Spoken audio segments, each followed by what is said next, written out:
state budget? Well, it's apparent to me that the Democrats have an orchestrated attempt, and that anything that the governor proposes, they're going to come out against, and they're going to vote against it.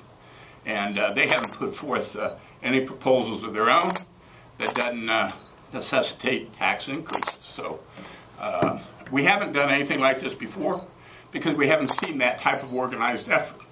They're taking a page, I think, out of the Washington Democrats, and you know, just to oppose everything that the governor will propose.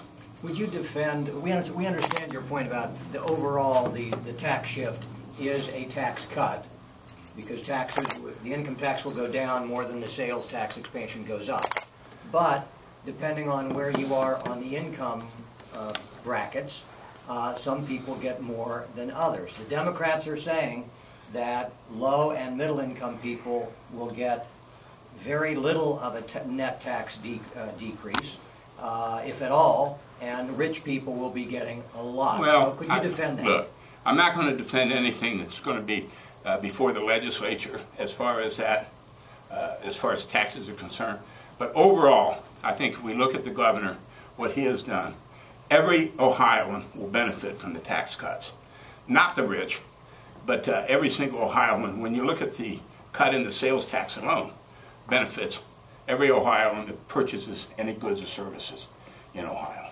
Mr. Chairman, you would acknowledge, though, that if Governor Strickland had proposed an increase in the sales tax that included haircuts and movie theater tickets and downloaded music and funeral parlors, and the list goes on, that Republicans would have great concerns with that proposal. Look, the legislature is going to have an opportunity to listen to any concerns that the voters in Ohio may have through the testimony that takes place. I'm not going to try to guess what the legislature is going to do. That's the legislative process that will be completed in June. However, let me remind you that when Strickland proposed those tax increases, there was no tax reduction for Ohioans, any place in his proposal. It was a tax increase, yes, but it had no proposal that reduced taxes. This gives an overall $1.4 billion tax reduction to Ohio taxpayers. So the party supports the plan in total, the Kasich budget plan. Look, the party is going to support the legislative process and going to support Governor Kasich's proposal, but we understand that there's a legislative process that takes place between now and June, and we're going to be respectful of that process. And we understand that there are some people that may disagree with the governor's proposals. The proper place to place those objections will be in the legislative process before the Budget Committee and Finance Committee. Chairman, you're criticizing, at least with the picture up there, two members of the legislature, Connie Pillich and Nina Turner, for taking this position that you now say you're not going to take a position on. No, I'm saying that I'm going to let the legislative process work. You know, I'm not going to get out ahead of our legislators in the process that they set up in examining the governor's budget and taking testimony on it. There are libertarian and conservative groups that are opposing part of this budget as well. Will you, when you're calling out people who are being obstructionists and whatnot, will you include them on this website? No, there's a difference, because I'm going to encourage them. Those people who object to portions of the budget, they should go before the legislature and express their concerns. That's the legislative process.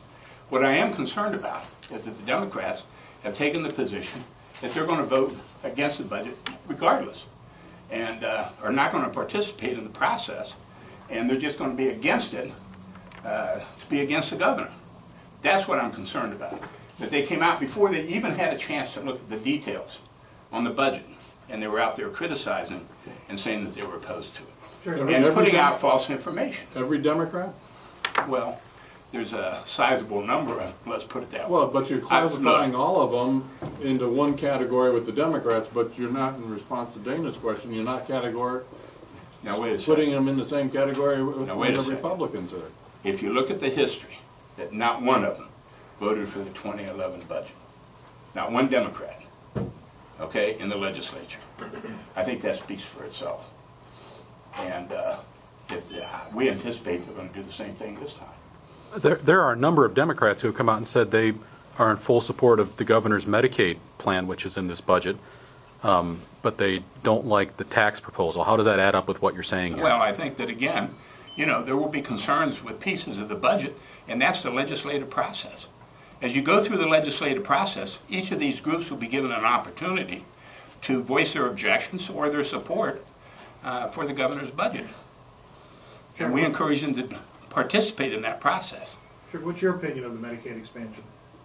I'm not going to get into an opinion on it, as I think the governor has studied it very carefully, and I think he laid out some good, solid reasons of why he went to the expansion. But that's up to the legislature, again, to take a look at that and see how it affects and impacts the overall budget.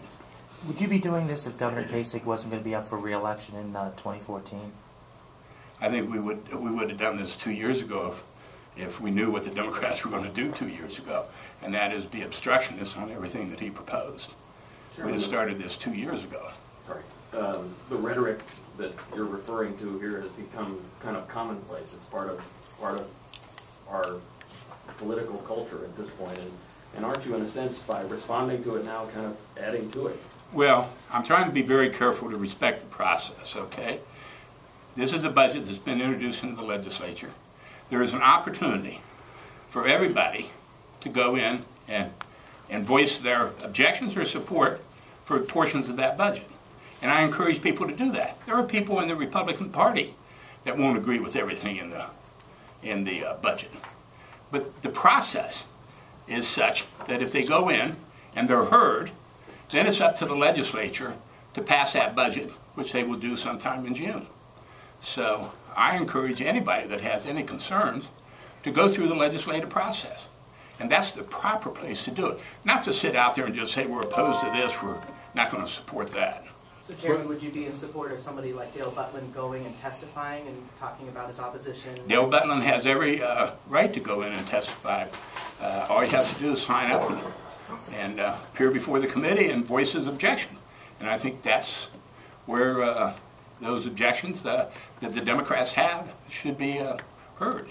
We understand that because the income tax is graduated, the rich pay the most, so when you have a cut, they gain the most. But Democrats are saying it's pretty blatant. They say that the top 5% of taxpayers will get 50% of the break. Bill. Can you respond to that? Bill, the Democrats have engaged in class warfare going back 40 or 50 years in this country. Okay? It's no different here in Ohio. If you look at who pays the taxes, it is business and it is those who are in the high income areas. Pay the most in taxes. So to say that somebody who's not paying any taxes right now and is not going to get a tax decrease, they're going to get a break on the sales tax. Okay? They're going to get some tax decreases.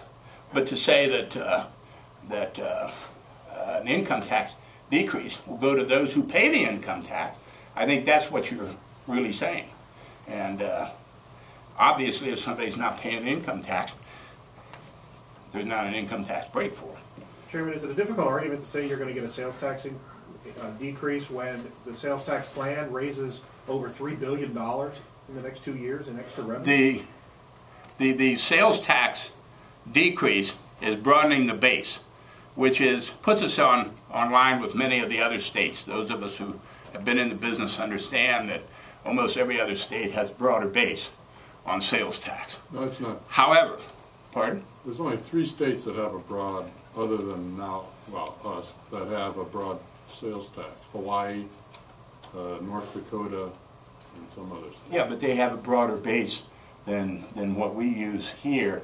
It may not be as broad as what's proposed, Paul, but it's a broader base than what we're using here right now. But to answer your question, I think that